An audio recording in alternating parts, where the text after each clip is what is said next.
What's the idea of leaving our newborn baby to my sister every day? I got a call from my husband while he was at work. I couldn't help but be surprised at the anger in his usually mild-mannered husband's voice. I quickly clarified the situation to clear up the misunderstanding. Huh? Our daughter is sleeping at home. Huh? My husband raised his voice in surprise. One question led to another, and we both were left puzzled. I'll ask my sister-in-law for the truth. I decided to contact my sister-in-law, and a shocking truth was revealed. My name is Linda. I've been married for 3 years to my husband, Bob, who is 1 year older. We were recently blessed with our first child. Our daughter's name is Hannah. Hannah is so adorable, but I'm having a tough time as a first-time mom. Since my parents live far away, I didn't have the option of returning home for childbirth. So, since I was discharged from the hospital, I've been a one-woman show during the day. It wouldn't be an exaggeration to say that I've managed to get by thanks to Bob, who is very attentive to Hannah. Even when he's tired from work, he never complains, whether Hannah is having trouble falling asleep or waking up crying in the middle of the night. I think the fact that Bob is such a mild-mannered person allows me to deal with Hannah with hardly any stress. I was truly grateful for his presence. So, I was taken aback by this sudden call from him, and especially by the anger in his voice. Linda, I just got a call from Mom. What the heck is going on? Huh? Your mom? What do you mean? What's the idea behind leaving your newborn with Marissa every day? Mom has a bad back and apparently Marissa has been taking care of everything all by herself. What? I couldn't keep up with the sudden introduction of my sister-in-law and the word newborn. Marissa is my sister-in-law, Bob's sister. She lives about a 15-minute walk away at her parents' house, where she lives with them. She is flexible because she works from home and takes care of her mother. My husband continued his criticism. How can you just leave a baby who's only 3 weeks old? I'd be too worried to do that. Marissa has never taken care of a baby. I understand that you're exhausted after giving birth, but at least consult with me before you leave her with Marissa. His anguished cry made me realize that this was no ordinary situation. Hold on, I have no idea what you're talking about. Marissa is taking care of a newborn? And why did your mom call you? Why do I need to consult with you? What do you mean, why? You've been leaving Hannah with Marissa, haven't you? It's been almost 2 weeks. Marissa hasn't complained because she doesn't want to ruin her relationship with you, but Mom couldn't stand it and called me. I was shocked at Bob's words. It was a story I had no memory of. Because my daughter is right in front of me right now. I had a lot of questions, but I felt it was more important to clear up the misunderstanding first, so I responded immediately.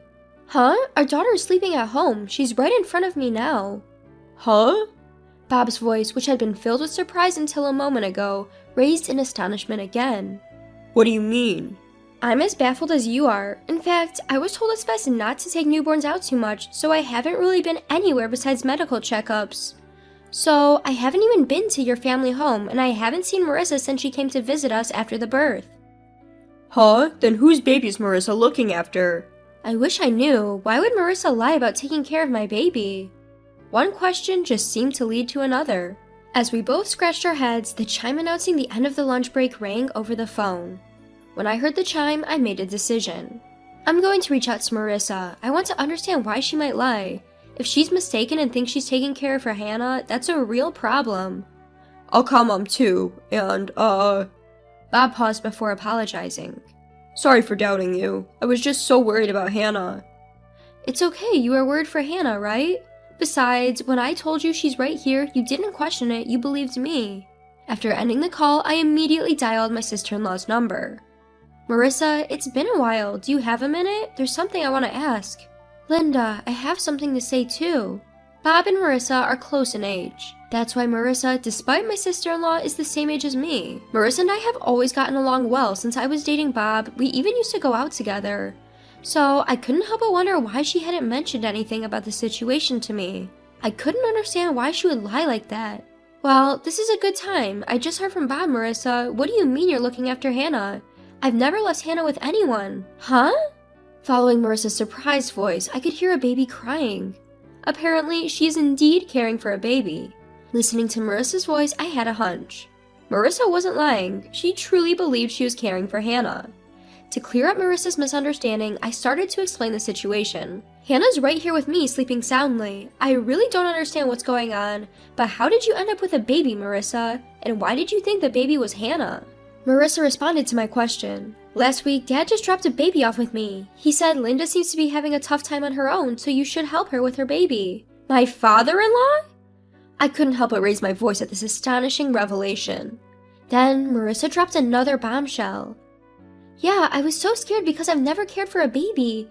I hadn't heard anything from you, Linda, and when I thought about calling you, Dad said, if you call Linda, she'll just get worked up. Don't you have any consideration for your sister-in-law? I also have a job to do even when I'm home. It seemed that all of this started with my father-in-law's lie, but it wasn't clear who the child my sister-in-law was caring for was. I thought asking my father-in-law would clear things up, so I asked Marissa if he was home. However, it seems he's out right now. Lately, he comes back home in the late evening, picks up the child she's been looking after, saying he's going to return her to Linda, and then leaves again. And apparently, he comes back in about 20 to 30 minutes. Frustrated that my father-in-law was using me and my daughter to lie, I felt like confronting him directly. I get it, I'll need to talk with Bob, but we might come over tonight, I said and hung up the phone. I emailed my husband about what I heard from his sister. I think it's better to ask Dad directly, was the reply, so when Bob got home, we headed over to my in-laws. On the way, Bob shared the conversation he had with his mother. Mom was pretty upset too. To find out that the child she thought was her grandchild wasn't, that's a big shock, ain't it? I didn't think Hannah's first meeting with everyone would be like this. It's complicated. His mother had a bad back, so she hasn't met our daughter yet. I was hoping to introduce Hannah as soon as she was ready to go out after a month, but instead, I'm upset that we're having to introduce her during such a mess. When we arrived at my in-laws, my mother-in-law and sister-in-law were there, both looking bewildered. As we came in, Marissa opened her mouth. Bob, Linda, Dad said he was going to return the child we've been looking after, but he hasn't come back yet. I understand. Mom, despite the circumstances, this is our daughter, Hannah. Bob introduced our daughter, and I moved Hannah closer to my mother-in-law. Seeing Hannah, my mother-in-law's face softened. She's adorable. She looks just like Bob when he was born. I'm so glad to finally meet her. And Linda, you've done so well. I'm sorry you've been caught up in all this. It's okay. I'm just as confused as everyone else. As I said that, Marissa continued. I don't understand it either. Who is this child Dad has been looking after? I don't know why he's lying, and I've been working so hard thinking that child was Hannah. He should consider how I feel too. Like me, Marissa seemed frustrated with our father-in-law. Trying to lighten the mood, Bob interjected. Before that, Marissa, you've met Hannah. You should have noticed it's a different baby. Well, don't all babies look similar? I thought I felt something odd, but I thought maybe their faces change over a few days. Marissa hastily began to defend herself. That's when our father-in-law came back. I'm back. Wait, why are Bob and Linda here? From our father-in-law's panic, it was clear this whole thing was his lie. The rest of us seemed to agree, and we all gave him hard stares. Unable to stand the tension, our father-in-law started to stumble over his words. Ah, Linda, it's been a while. What brings you here?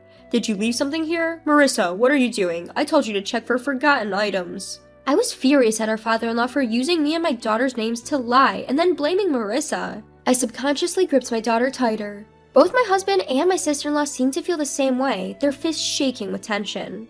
The first to speak was me. Dad, are you seriously saying that? Don't you think it's a bit too shoddy, even for you? What do you mean? My father-in-law was taken aback by the anger in my voice. That's when my husband and sister-in-law joined in. Dad, explain yourself. Linda has never babysat Hannah. Why would you lie like that? There must be a reason for someone to babysit a stranger's newborn, right?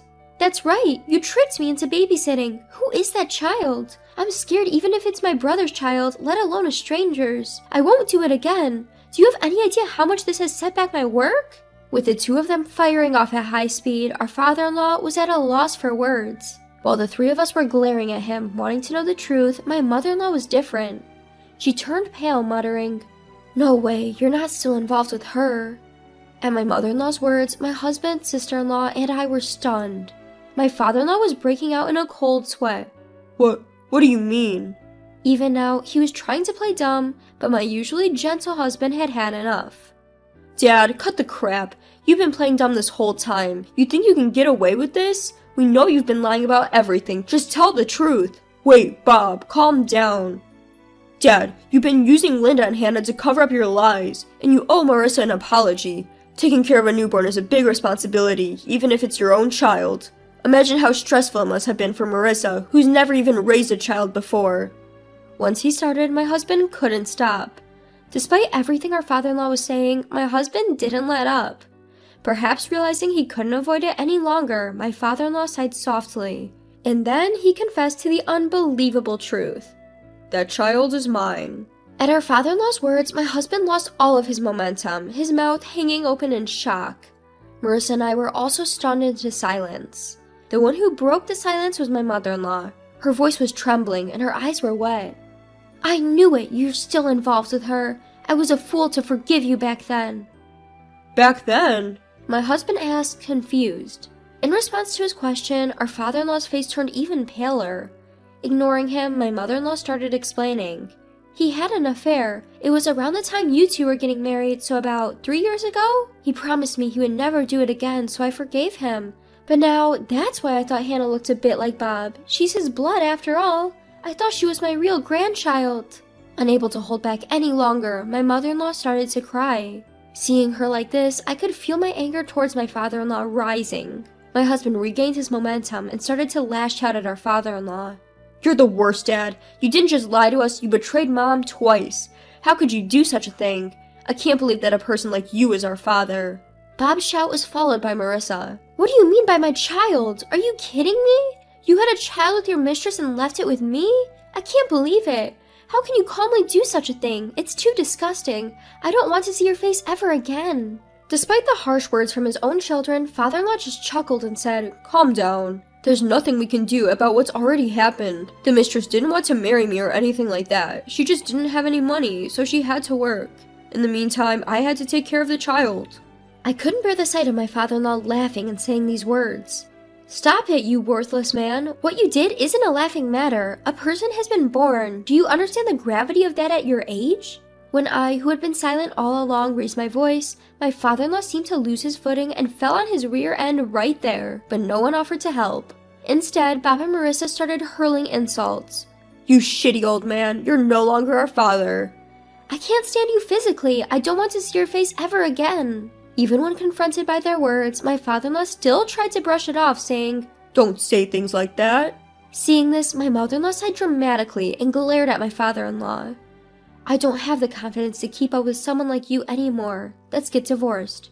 Wait, didn't you forgive me last time? My father-in-law's artificial smile faded and his face sagged with wrinkles. The careless demeanor from earlier disappeared and he suddenly became serious. Sure, I made a mistake by cheating, but if letting off steam outside makes our home peaceful, isn't that a good thing? Besides, how are you going to survive without me? You've always been a housewife, you probably don't have any money, right? As my father-in-law clung to my mother-in-law's feet and said this, I watched him with cold eyes. When I glanced over, my husband and sister-in-law were also giving my father-in-law the same look. Everyone in the room was fed up with my father-in-law.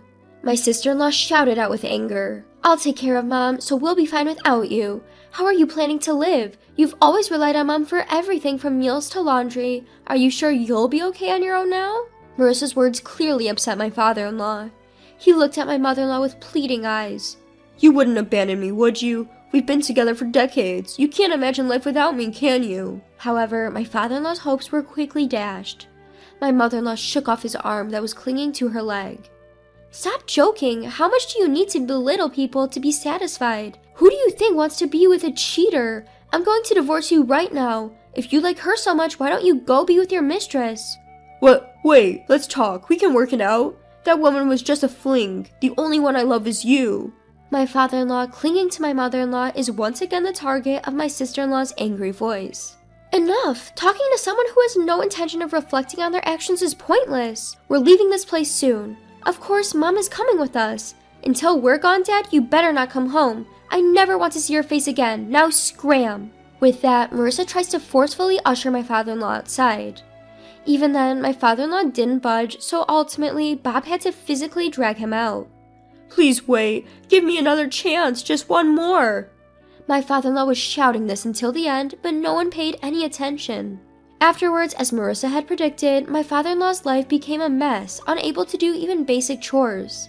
Unable to endure living in his increasingly cluttered and dirty house, he tried to rely on his mistress, but it seemed she turned him away at the door. The mistress apparently has no intention of marrying my father-in-law either. Since there was no one left to look after the children, the mistress became unable to go to work, and with no income, she started demanding that my father-in-law compensate for the alimony. Currently, they are even going to court to dispute matters such as child support. Meanwhile, my sister-in-law and mother-in-law moved to an apartment not far from our house. As more than a month has passed since the birth, I've started visiting them with Hannah more frequently. I've continued my friendly relationship with Marissa as if nothing has changed, and my relationship with my mother-in-law is also good.